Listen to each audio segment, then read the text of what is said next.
The Cowboys may not be fine. Yeah, what? The Cowboys may not be fine moving forward with Andy Dalton. They did win the game yesterday over the New York Giants, but then again, New York Giants, one of two New York teams that are now combined 0-10. If only they played each other this year, there's a chance they wouldn't both be 0-16.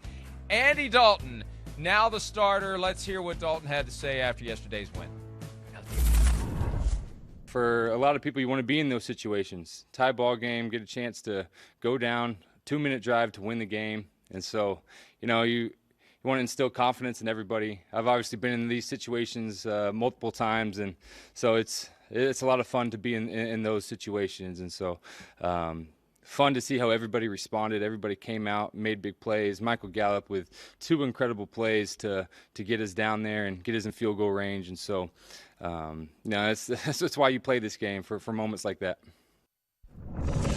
It's funny. Out of sight, out of mind. We had forgotten about Andy Dalton for the most part. That's just what happens. And now Andy Dalton is going to be front and center. And let me just say this as another aside. I'm not trying to make light of the situation. The guy's going to be playing quarterback in the NFL. We haven't seen him talk for a while. We haven't taken him in for a while.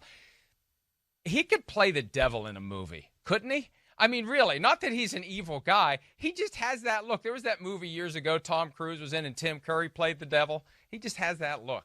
Well, anyway, I know what you mean. Andy Dalton. I get you. Andy Dalton is back, and what do you think happens now going forward? Well, listen, this is why you make an investment in a backup quarterback. I mean, like we talked a little bit last night on the pregame show. I mean, Andy Dalton's not chopped liver. Certainly, you could see that enough just yesterday that he can come in, run the offense, make plays. He did a lot of good stuff in Cincinnati. Now, is he Dak Prescott? No, I don't think he's Dak Prescott. Certainly not. Prescott is special in his ability to hit balls down the field, stand in the pocket, run, do all of those things. Andy Dalton can do it all, just not to that high of a level. But I don't think it's going to change a whole lot for their team overall. I don't. And that's why you make this a type of investment. I give them a lot of credit for having a guy like Andy Dalton there and ready to go. Their team should not fall apart. Will they be as high flying, throwing the ball all over the field like they were with Dak Prescott? I doubt it. But I don't think it's going to change a whole lot. I still think it's going to be majority pass and then run the ball. I still think they're going to take that same approach, and we'll see what Andy's got with this football team. When you think about the best years of Andy Dalton with the Cincinnati Bengals, he had players around him on offense. Yeah. Now, there are still questions with the defense in Dallas, but he's got Ezekiel Elliott. He's got CeeDee Lamb. He's got Amari Cooper. He's got Michael Gallup. He's got Cedric Wilson. Right, he's got and now look, the offensive line, not what it was, but he's got an offense around him that is a lot closer in line to the teams that he had in Cincinnati when they went to the playoffs 5 straight years. And let's remember, his career began in Cincinnati 5 for 5 with playoff appearances. That's right. The guy can play. And remember when they made that move. Now, we thought, well, okay, this is a hedge against something happening with Dak if he doesn't report for camp, if he uses all of the options available to him under the franchise tag, stays away, maybe holds out into the regular season. They have someone who can play. But now that Dak won't be able to play, they have someone who can play. And they're in the NFC East, for crying out loud. Right now, if Andy Dalton's on the Bengals, forget about it. Steelers 4-0, Ravens 4-1, Browns 4-1. You're left in the dust. 2-3, you're in first place. And there's no reason to think the Cowboys won't win that division. They have yet to play any team in that division. They've got 6 games coming up. Well, other than the Giants, they've beaten the Giants. They got 5 games left against the Eagles, Washington, and the Giants. So the Cowboys, they're in it. They're in it. They're in it.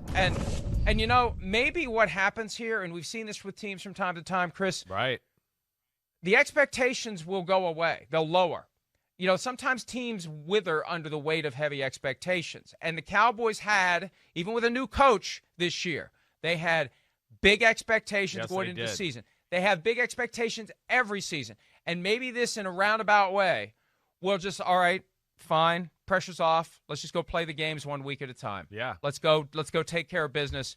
And right now, of the 4 teams in the NFC East, I'd say they're the most likely to win the division. And with one caveat, if Alex Smith can get back to the form that he was in 2018, then I'd worry about Washington, but I think he's got a long way to go to get back to 2018. Yeah, I would agree. I mean, the Dallas team is still with that offensive talent. Yeah, I just think I'd still put them in the driver's seat. I don't feel totally confident about that, but I do feel that, like, Man, I would expect the defense at some point to get a little bit better here as we go. But I think you're right, Mike.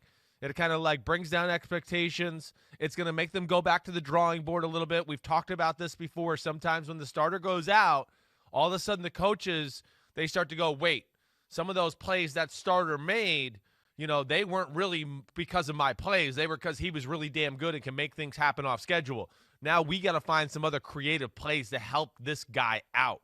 Right? And that sometimes can jumpstart a football team and kind of bring them all together in the locker room because nobody expects you to win and it's us against the world. So we'll see where it goes. The offense is good. Defense has got a lot of work. Hi, I'm Mike Tirico, and thanks for watching. Make sure to hit subscribe for the latest news and highlights from NBC Sports.